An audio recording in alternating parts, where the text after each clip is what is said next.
You are now watching Demeech. There is a ton of hype for Super Mario Party Jamboree, considering that it appears to be a true return to form and a brand new game. That is an exciting prospect. The game releases in October. However, I had the opportunity to play it early at PAX West. After a garbage presence at PAX East 2024, I was worried Nintendo would either only have a Pokemon booth or just not show up at all. But thankfully, Nintendo brought the goods to PAX West this year. They didn't go all out like they did with Nintendo Live, but they had not only Super Mario Party Jamboree, but the Legend of Zelda Echoes of Wisdom playable as well. I'll also be doing a video showcasing my first impressions of the Legend of Zelda Echoes of Wisdom, but with Super Mario Party Jamboree, I went in wanting to know if it is indeed going to be the ultimate Mario Party. I wanted to see just what the gameplay was like, and I wanted to answer the questions that you guys asked from a community post that I did. With that being said, let's get this party started! I was lucky enough to play the demo twice. The first time, it was me, Zachpack, Toon-Triss, and Riders DX. That's the footage you're seeing here. You couldn't select a character, but the ones you're excited for are here. Unfortunately, out of all the characters, I didn't get the 1-Up Girl. I didn't even get Ninja. I got Princess Peach. And you know how much I love Princess Peach. Excuse me, coping mechanism. I did get to play as Pauline the second time around, so it's all good. With the demo, we were able to play a brand new mode being Minigame Bay. In it, you're competing for the most stars in 3 sets of minigames. Each minigame pack consists of a theme. All the ones in Minigame Munchies are themed around food, whereas the ones in Master Strategist are all about determining the best strategy to win. We played 6 in total, and I'm bringing back the Cloud to Superstar scale to rank them based on how good or how bad they were. The one thing everybody can agree with about Super Mario Party is that steak minigame is the most memorable thing about the game, and they made a sequel to it in Jamboree with Prime Cut. Your goal is to cut the steak in half with your teammate as accurately as possible. It's a fun minigame, but the real standout was just how damn tasty the steak looks. I'm getting hungry just thinking about it. You do get a visual indication how much of it will be cut, but there definitely is teamwork and strategy involved. It's not one of the most fun minigames, but it's still a good time. Yahoo! Cookie Cutters is a 1 vs 3 minigame. It was Triss versus all the rest of us. This minigame is all about coordinating with your teammates, considering that everybody has to be completely alert at all times. This is a minigame that definitely leans more into player 1's favor, but it was still pretty fun. Yahoo! The last of the minigame munchies is Sandwiched. This is a free-for-all minigame where you have to avoid falling sandwiches and jump on sandwich platforms. This one is hands down the best out of the minigames so far. First of all, the sandwiches look delicious, and it's also such a creative concept for a minigame. You don't need Zaza. These minigames will give you the munchies. The only thing I didn't enjoy about it, and I'm not sure if this was intentional or not, was the whack depth perception. It was sometimes hard to tell where a bottomless pit was. But other than that, Sandwiched was a blast. That wraps up the 3-course meal of minigame munchies, but we're now on to the Master Strategist pack. The first minigame is Tricky Turntable. You'll need to rack up the most coins by turning the wheel 90 degrees when a player stands on the switch. The key here is having you and your teammate coordinate when to jump on them, just before the timer runs out. It's a bit long, but I found it very engaging, and it can also have some intense competition with the other team. Yahoo! The signature 1 vs 3 minigame of the Master Strategist pack is Sunset Standoff. Player 1 controls a mechanical Bomber Bill, and the other players need to get the hell out of the way.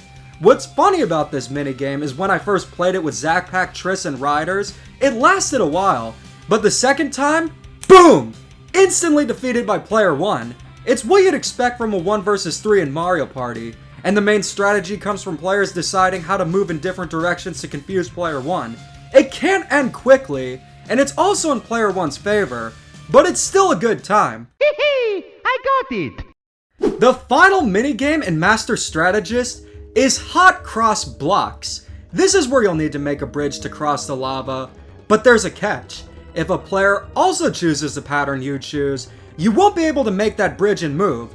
Yeah, it's funny seeing the other players' reactions, just like it is with most other Mario Party minigames, but there's not really any strategy involved.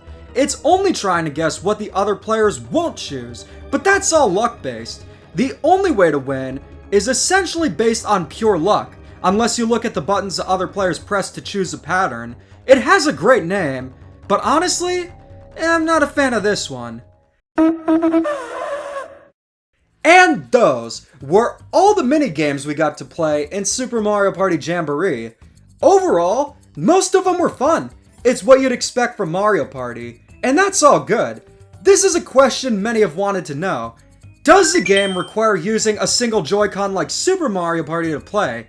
And I'm happy to say, the Nintendo Switch Pro controller is not only compatible, but that was the controller Nintendo used for the demo. None of the minigames we played had any motion controls, although I'm aware there are minigames that use them in the game. It seems the motion-controlled games will only be in the minigame selection if you use Joy-Cons. So great news! No stupid single Joy-Con only crap like in Super Mario Party. Another thing about Jamboree that really stood out is how incredible the game's presentation is. I don't know why, but Nintendo Cube goes hard when it comes to the graphics for Mario Party. It's one of the best looking Nintendo Switch games, with detailed graphics and character models. The backgrounds are also beautiful to look at, and the kitchen might just be a callback to Game & Watch Gallery 2's Chef. Despite how old the Switch hardware is, it's amazing Nintendo is still able to impress with graphics. I can only imagine how mind-blowing 4K would look for the Nintendo Switch too. Even though PAX West can get noisy, I also wanted to find out if characters have any new voice lines. For Pauline, it doesn't seem like it, but Mario, from what I can gather, has the new voice of Kevin Afghani. Mario was the only character playable in the demo that used to be played by Martinet. We're soon going to find out how Waluigi's new voice is going to sound, and to be honest, I'm a little horrified. But in terms of Mario and Luigi, Kevin is doing a phenomenal job, and he keeps on getting better and better with every new game. Overall, I had a lot of fun playing Super Mario Party Jamboree. I will say, since the demo only consisted of minigames, I wasn't able to experience the boards themselves or any of the new mechanics. I would have preferred if the demo included the boards, because that's half the Mario Party experience right there. So unfortunately, I can't answer any of your questions about the boards or mechanics. I truly wish Nintendo included just the board and a few minigames in the demo, rather than just some minigames, because like I said before, the minigames are the peanut butter, and the boards are the salsa to the Mario Party sandwich. Wait, does anyone else put peanut butter and salsa on a sandwich besides me? But to wrap things up, I wanted to answer the two most important questions. The Nintendo Switch now has its own Mario Party trilogy. Will Jamboree be better than Super Mario Party? Even only playing the minigames, I guarantee you, it's going to be a much better game. Not only because you can actually control the game with a normal controller, but also because there are more boards, with 2 of them being remade. There's no way it can be worse than Super Mario Party. But Super Mario Party wasn't particularly good anyway. I'm glad I skipped it when it released, and went straight into Mario Party Superstars. The real question is, will it be better than Mario Party Superstars? Considering what I've experienced of the game, in addition to all the new footage and information, I'd say it likely could end up being the best Switch Mario Party, and it has a great potential to be the best and ultimate Mario Party. As long as Nintendo Cube doesn't throw any last-minute nonsense to ruin the game, it seems that Jamboree is shaping up to be the ultimate Mario Party. So there you have it. Here are my first impressions on Super Mario Party Jamboree. I'll also be doing my first impressions for The Legend of Zelda Echoes of Wisdom. And in that case, is it the best game where you play as Zelda?